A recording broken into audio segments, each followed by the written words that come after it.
Okay, let's unpack this. Welcome, everyone, to the deep dive. This is where we take some really fascinating sources, we dig deep, distill the key ideas, and basically give you that shortcut to being genuinely well-informed. Today, we're taking a slightly different path, diving into a really profound text, one that offers, I think, timeless wisdom for, navigating the complexities of life. We're focusing specifically on verses 27 to 29 of Surah Al-Kehf. You might know it as the cave. Our mission today, well, it's pretty clear. We want to pull out some powerful insights. We're talking about individual responsibility, the unchanging nature of universal truths, how incredibly important it is, who you choose to spend your time with, your companions, and also the ultimate sort of inescapable consequences that flow from all those choices.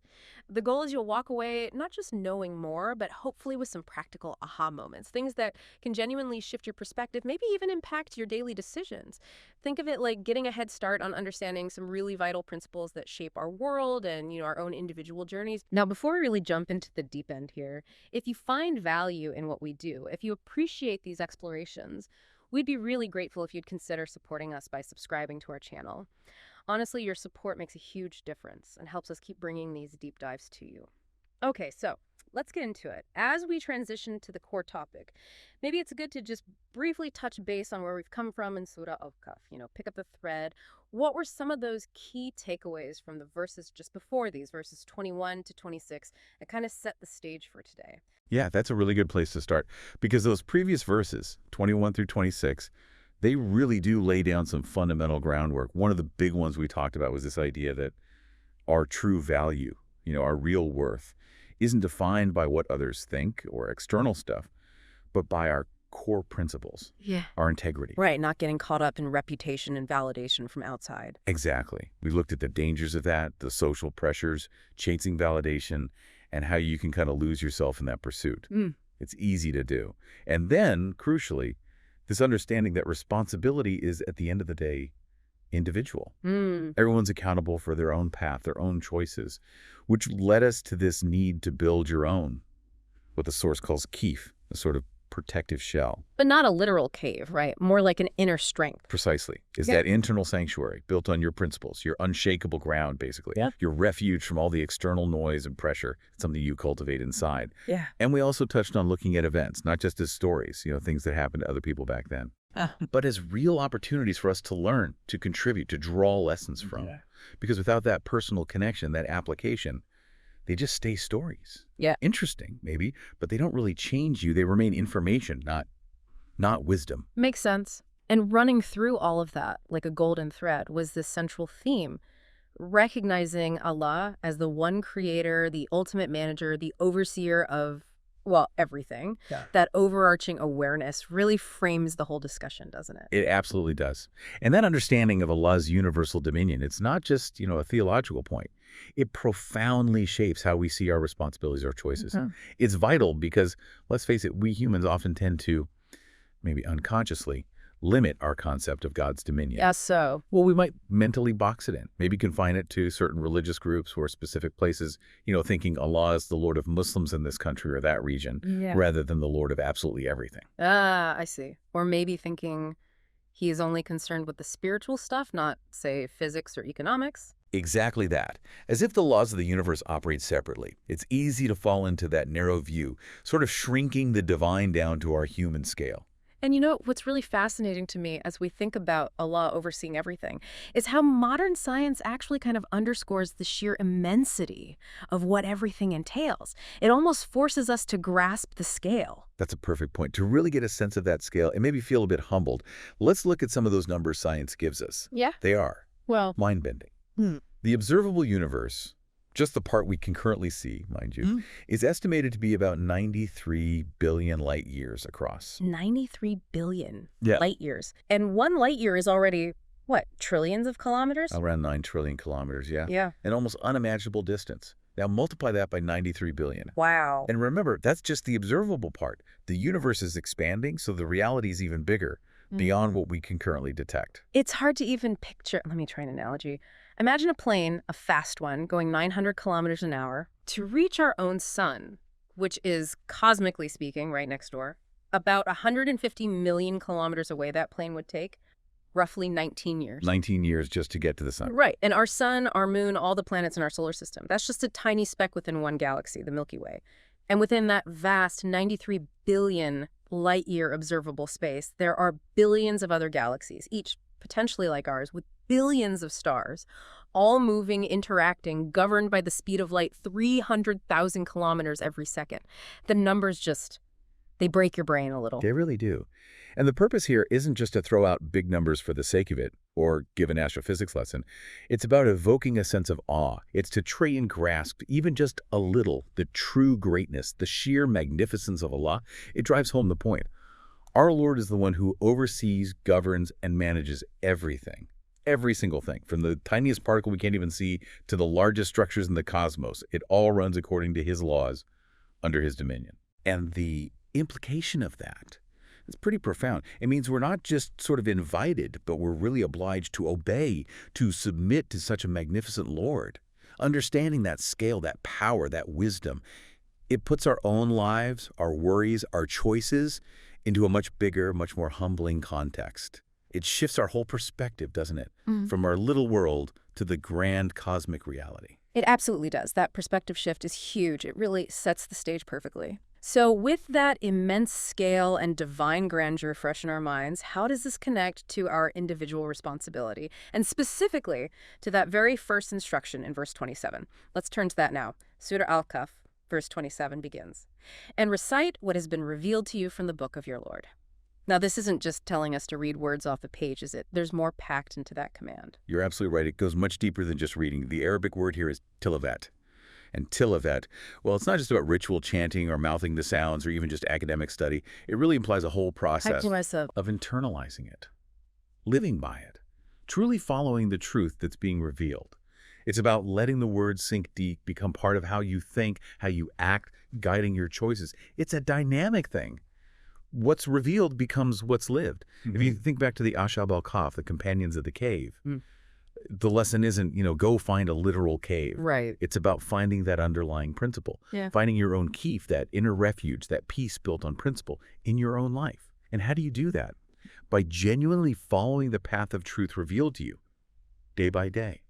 So a verse talks about honesty.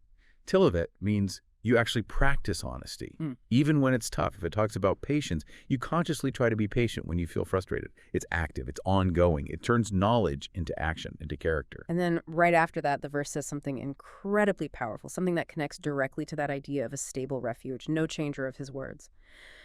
That feels like it has layers of meaning. It's not just about the text itself being preserved, is it? It seems more fundamental. Exactly. There are definitely layers. Now, the traditional understanding is important, and it holds that the physical text of the Quran has been uniquely preserved, unlike perhaps earlier scriptures. That's a common view. But the source we're looking at emphasizes a deeper, more universal meaning here. This phrase, no changer of his words, points primarily to universal, unchanging truths. Divine laws. These aren't just words written down. They are the very fabric of reality. The principles the universe runs on, the principles human societies thrive or decay by. So things that are true regardless of whether people accept them or not. Precisely. Whether people act rightly or wrongly, whether cultures rise or fall, these fundamental realities, these divine laws, don't change. They're always valid, everywhere. Like gravity is always gravity. Now, it's worth mentioning, sometimes there's a tendency to, boast about the Quran's preservation as a sign of superiority. Right, I've heard that. The source argues that kind of misses the real point. If you're truly living the revelation, embodying its principles, finding your refuge in Allah, then arguing about whether a text got changed historically becomes kind of secondary. The real deal, the power, is in the application. Living the truth, not just possessing a perfectly preserved book. Does that make sense? It does. It shifts the focus dramatically. Yeah. So unchanging words here means these universal principles governing morality, ethics, cause and effect. Think about it. Honesty always fosters trust, eventually. Dishonesty always breeds anxiety, eventually. Generosity tends towards abundance, greed towards emptiness. These are like spiritual or social laws of physics, unchangeable. And this view doesn't disrespect other traditions. It just puts the focus squarely on adhering to these eternal principles wherever they are found. Okay, so if these truths are unchanging, universal, like fundamental laws, What does that mean for us practically? How do we find that secure Kehf, that refuge, in a world that feels like it's constantly shifting under our feet? Well, if the truths themselves are stable and unchanging, then the logic follows, doesn't it? The only truly stable, truly secure refuge, the only real Kehf or sunak, has to be in aligning yourself with those divine principles, and ultimately aligning yourself with Allah. So any other refuge is temporary, unstable. That's the argument. People look for refuge everywhere, don't they? Some might say, I find refuge in science, thinking empirical knowledge holds all the answers. Others look to philosophies, or maybe wealth, or power, or even just distractions, pleasures. Yeah, you see that all the time. But the source suggests that even things like science, if they genuinely lead to understanding the universe's order, are just reflecting Allah's creation anyway. However, if you seek them as the ultimate refuge, separate from the divine source, they'll eventually prove unstable. Wealth vanishes. Power shifts. Science gives knowledge, but maybe not purpose. Pleasure is fleeting. We tend to build these alternative shelters. But the claim here is that there's no real alternative to Allah's system, to his principles, for true, lasting security. And the emphasis comes back to you. Your direct engagement with truth, recognizing that real stability comes from aligning your inner world with the unchanging realities. It's about your journey, finding your grounding. Are you building on sand or on rock? That's the question it poses to each of us. That's a really strong link between the abstract idea of unchanging truth and our very personal, practical need for stability, for refuge, which brings us nicely to this deeper level of application in daily life. We often think of revelation, Wahi, as this big historical thing for prophets, but our source kind of pushes back on that limited view. Yes, and that's one of the most fascinating points here. It challenges that common idea that Wahi, revelation, is just for prophets long ago. The source argues that for you, for any receptive person, a verse from the Quran, or maybe even a significant life event, can become revealed. Not just read, but revealed to you personally. When does that happen? What's the trigger? It happens when you truly actively engage with it. When it sparks something inside you, leads to a change.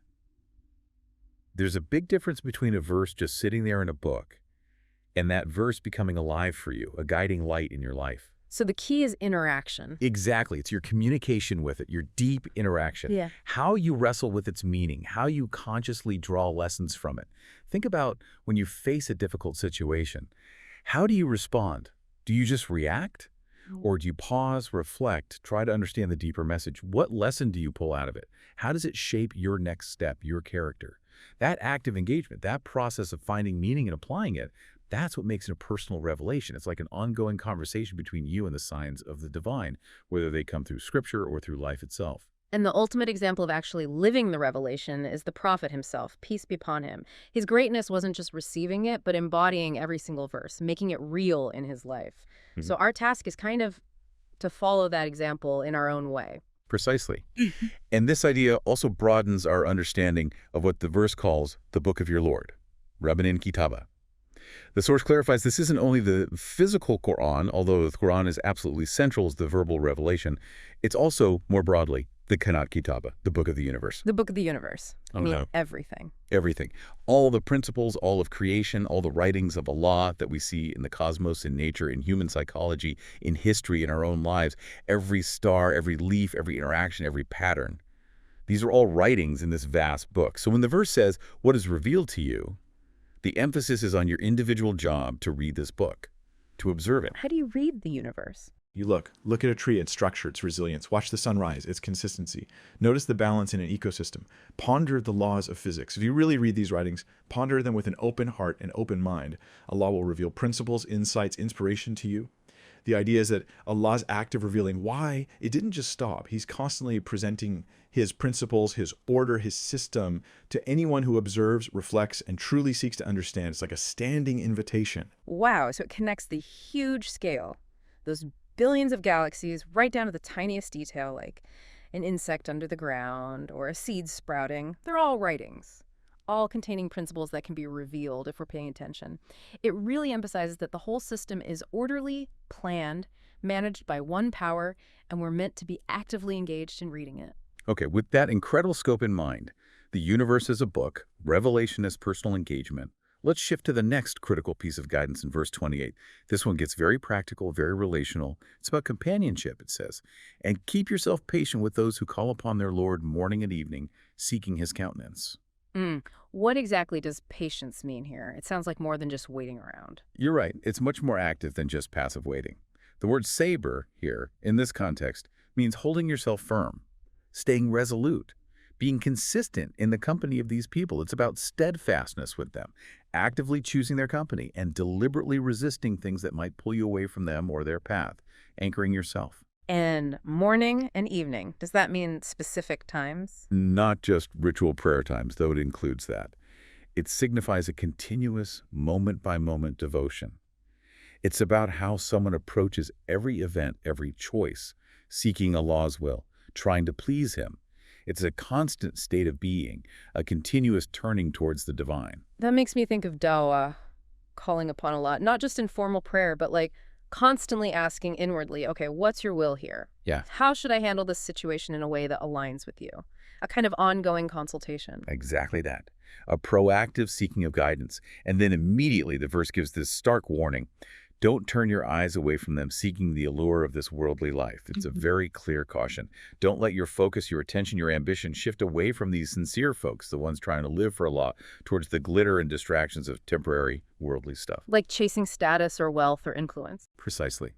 Being seduced by possessions, status, fleeting pleasures, power things that distract from the real path and from the good company that helps you stay on it. The source brings up that powerful historical example involving the Prophet, peace be upon him, and Abdullah ibn Maktoum, the blind companion who was less prominent socially. Ah, yes, when the Prophet was focused on influential leaders. Exactly. He was hoping that if these leaders accepted Islam, it would have a big impact.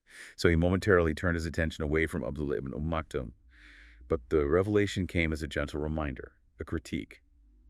You can't know whose heart is truly ready, who will benefit most. You shouldn't prioritize based on worldly status. Outward appearances can be deceiving.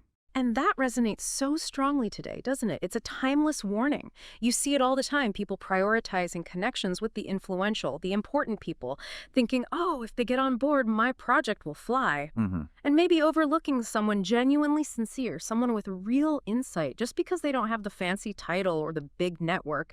It's a warning against chasing those worldly adornments, positions, nepotism, networking just for gain, and neglecting the people whose hearts are truly connected. Absolutely. And the verse doesn't stop there. It gets very specific about the types of people to actively avoid, whose influence you shouldn't submit to. It says, don't obey whose heart we have made heedless of our remembrance, and who follows his own desires, and whose affair is excessive. Let's break that down, because it gives us clear red flags. First, gafil, the heedless one. This is someone who has basically pushed Allah out of their decision-making. Divine principles are irrelevant to their daily life, their priorities. They just don't factor God into the equation? Pretty much. They act as if there are no ultimate consequences, no higher moral compass. It could be through constant distraction, lack of reflection, or just ignoring clear signs. They might be smart, successful even, but fundamentally adrift because that connection is missing. Second, the one who follows heva, their own desires, whims, ego. Driven by impulse rather than principle. Exactly. Their choices are about what feels good right now, what they want, what benefits them personally, not about what's right or just. This isn't just physical desire. It could be arrogance, needing control, craving praise. They lack consistency because their direction changes with every whim. Slaves to impulse. And third, the one whose affair is excessive, ishwashiluk. This goes beyond just spending lavishly, although that's part of it. What else does it cover? It's a fundamental lack of balance, moderation, efficiency, what the source calls iktisat in everything, wastefulness, pushing boundaries too far. It could be excessive consumption, sure, but also excessive talk, excessive ambition, excessive negligence. It often comes from arrogance, thinking their wealth or position gives them a blank check to act without restraint, ignoring principles, consequences, or others. A basic imbalance. So putting it all together, the message seems pretty stark. Yeah. No real good comes from closely aligning yourself with people like that. Don't adopt their values. Don't let them influence you heavily. That's precisely it. And the consequence of ignoring this, it's stated implicitly but powerfully. If you do hang around these people, if you let their heedlessness, their desires, their excess shape your world, you simply cannot establish your Kehf. You can't build that inner refuge. Because their way of life, their values, their whole vibe, it actively undermines it. It's like trying to build a solid house on ground that's constantly shifting and unstable. Their instability inevitably seeps into you.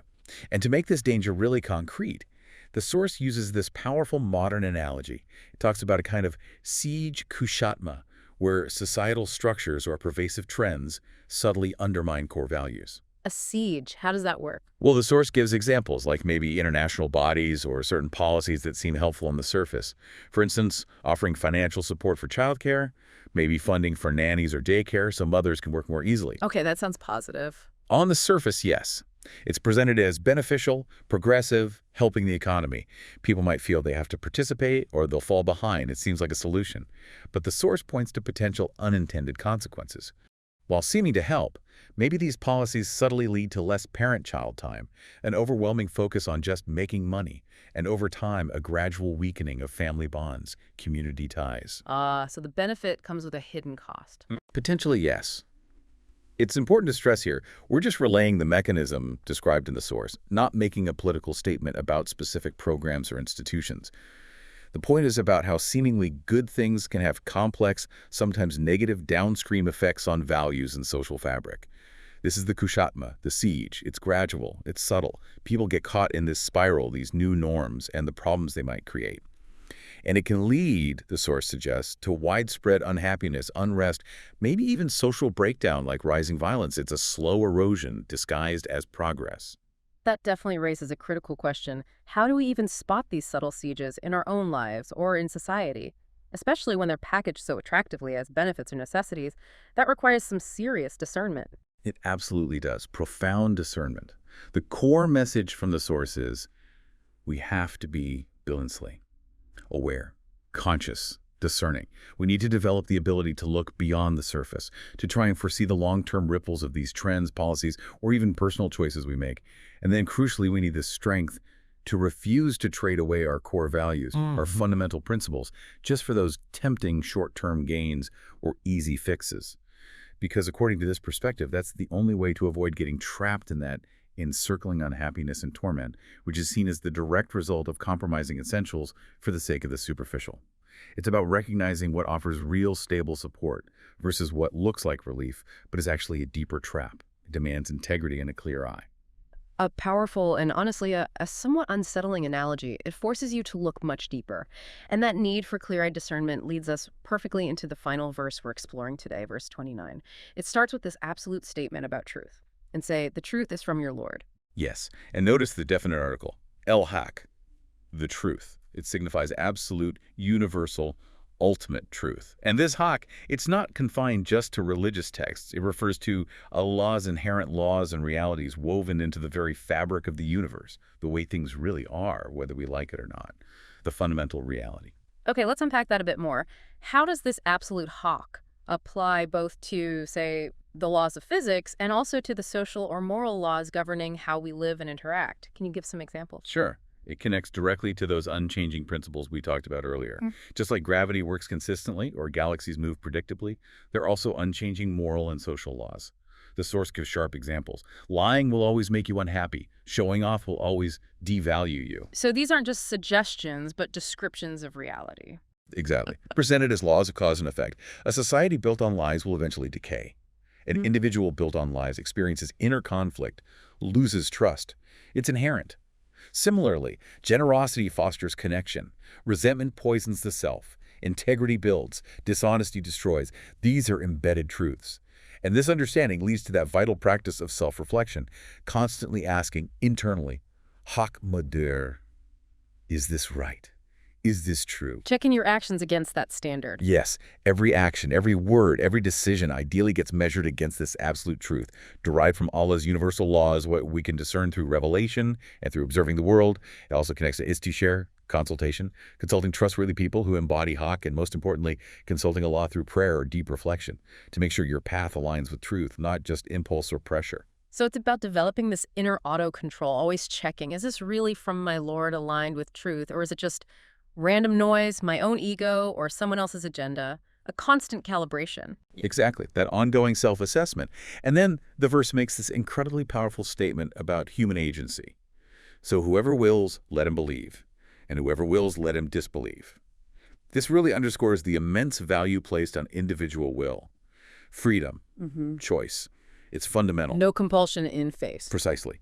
The source strongly critiques what it calls number games, this historical tendency in some movements to just focus on getting more followers, using any means necessary, even coercion or pressure. True Islam, this source argues, gives no authority to force belief. Faith has to be a free choice from the heart and mind to be real. Think about the Prophet, peace be upon him. His role was to convey the truth, live the truth impeccably, not perform magic tricks to force belief.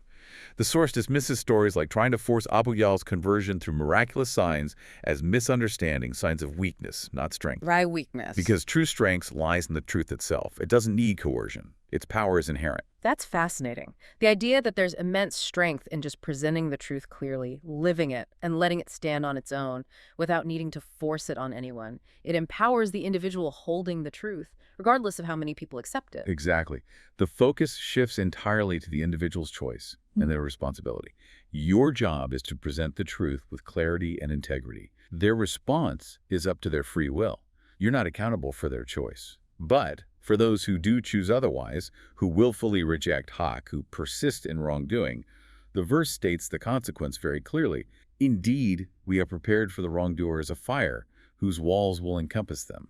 This fire isn't just literal flames, it's a metaphor for the inescapable misery, the despair that comes from living against the grain of reality, against truth. And the encompassing walls. It's that siege again, isn't it, Kushadma? An inescapable situation, total entrapment in the consequences of your own bad choices. You're completely surrounded by the results of your actions with no way out. And here, it's absolutely crucial to remember. This consequence, this judgment, this fire, it belongs to Allah's domain.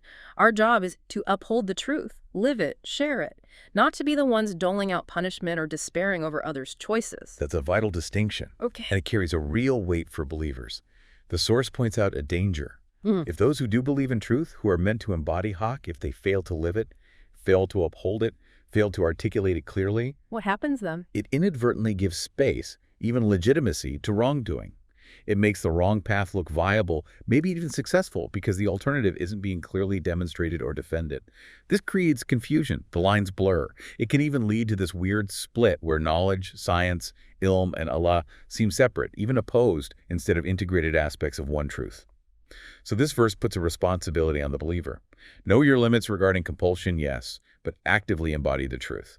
Understand that while ultimate consequences are Allah's, your integrity impacts the moral environment around you.